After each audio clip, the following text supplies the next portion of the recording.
Hey guys, so for this video, I want to show you how you can take one image and turn it into a wiggle anaglyph. And the technique we're using is one where you're going to create what's called a depth map and use a filter called the displace filter. And so what the depth map is it's a kind of a set of instructions to explain to Photoshop where things are within the image, which things are closest to us and which things are furthest away. So to do this, you'll open up your image at first, which is what I have here. I have this picture of this alligator. Now, right now, there's not a lot of stuff to deal with as far as depth goes because all we have is the gator in this dude's hand and then a background. And one thing I might consider, because I can see these back legs are kind of out of focus, is making those be a little further away than the front of the gator or the side of the gator that we can see. So to do the depth map, let me start by hitting where we have the background. This is the only image we have. We want to duplicate this.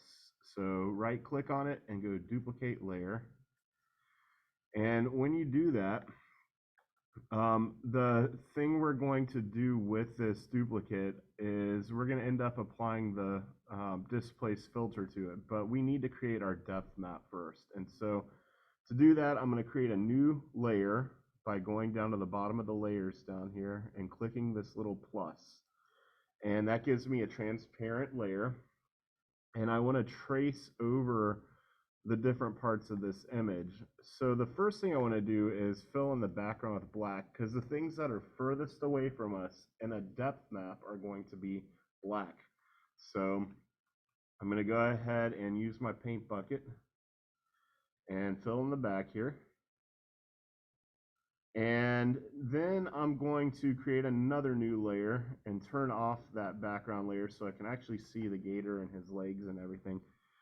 And here I'm going to go ahead and go ahead and select his legs, and we're going to make those kind of a gray color. So to do that, I'm going to use the magnetic lasso tool. And I'm just going to trace around these legs. And it doesn't have to be perfect because you're going to end up blurring it later, but I am going to kind of refine my edges here since the magnetic lasso doesn't always get everything the way I want it. So I got that one, and then I need to get this one. So I'm going to go ahead and select. Try not to do a sloppy job. I'm just using the regular polygonal lasso tool, or polygonal, whatever you would call it. And so here I want to go with a lighter gray. So I'm going to go I'm only going to have 3 layers here, so I'm going to do that right there. Hold Alt backspace, or I can use, whoops, it did black instead. Forgot to swap that. Alt backspace, or you can use a paint bucket again. And then I need to make my final layer here, which is going to be this guy's arm and this side of the gator. And so what I'm going to do is deselect. I want to go back and select that layer because I am going to use the, I'll turn that off too. I am going to use the magnetic lasso tool for this. And that's, whoops. Hold on, let me restart this. And I actually want to get the gator's foot here. And again, in my case, the background's going to blend in a little bit, so I'm not necessarily going to get the full leg right away without doing any refinement, but I got it pretty much. So I'm just going to finish selecting this. Oops, there we go. And the top of this head's pretty well defined, so I can just kind of follow that along.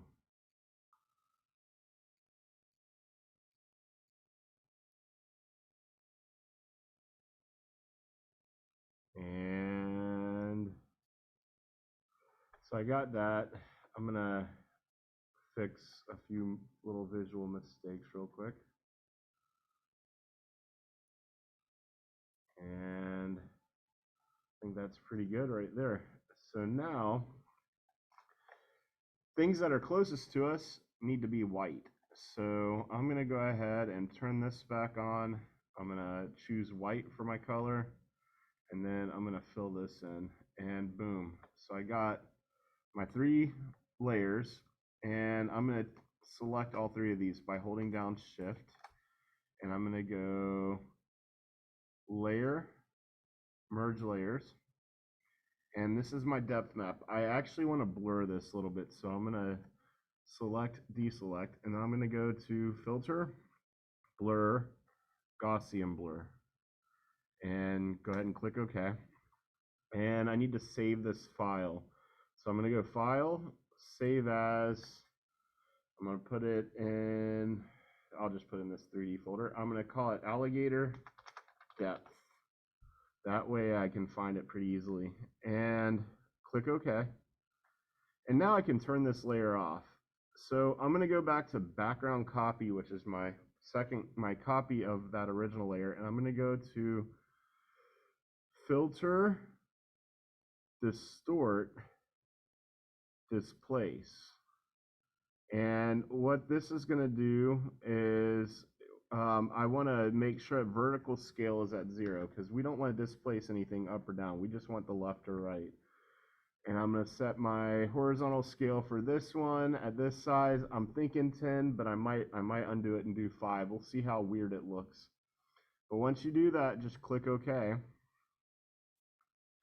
And it's going to ask you for a displacement map. And so I'm using Alligator Depth. And as you can see, okay, so we got a little warpage here on the right. So I'm going to undo displace and try a different setting with that. Filter, distort, displace. I'm going to make it 5 instead. And go ahead and click OK. And choose Alligator Depth. And that's a little bit better. It's not quite as funky looking. And so I can kind of preview this by clicking the eyeball on that top layer, and you can see this kind of alternates back and forth. It gives you more of a sense of depth. And so what I want to do now, in Photoshop, you go create frame animation. If you don't see this timeline panel, which you probably don't, unless you use Photoshop to create your animation, you go to Window, and then go down to where it says Timeline. And when you do that, you'll either see Create Video Timeline or Create Frame Animation down there. We want to choose Create Frame Animation, and then click on Create Frame Animation. You'll see 1 frame there. And I like to set mine for about 1/10 of a second. So I'm going to do 0.1 seconds for my delay, which is this part. That's how fast it's going to display that image. And then I'm going to click the little plus sign here for new frame. And I'm going to uncheck the eyeball here. Maybe. There we go. So I uncheck the eyeball. And I can see if I click each of these, what happens. And where it says forever here, this is whether it loops or not. And I want it to loop forever. It's going to be an animated GIF file. So now, when I hit play, I can preview it. And you can see it gives you kind of that sense of depth because you're kind of seeing it from 2 angles really quick, alternated back and forth. So now I'm going to take this and go File, Export, Save for Web Legacy. And we want to choose this preset here that says GIF, Graphics Interchange Format. And from there, go down to Save. Make sure you don't hit Done. Make sure you hit Save, because if you hit Done, it doesn't necessarily save. And I want to go ahead and call this Alligator Wiggle. and go ahead and put it where I want it to be saved, which in my case, it's this 3D folder. I'm going to hit save. And if all did as I intended, all I have to do is go into pictures. I should be able to open up the file. Find it again. Oh, there it is. Gator wiggle, alligator wiggle. And there we go. There's our animated GIF. It's a wiggle anaglyph. That's how you do it.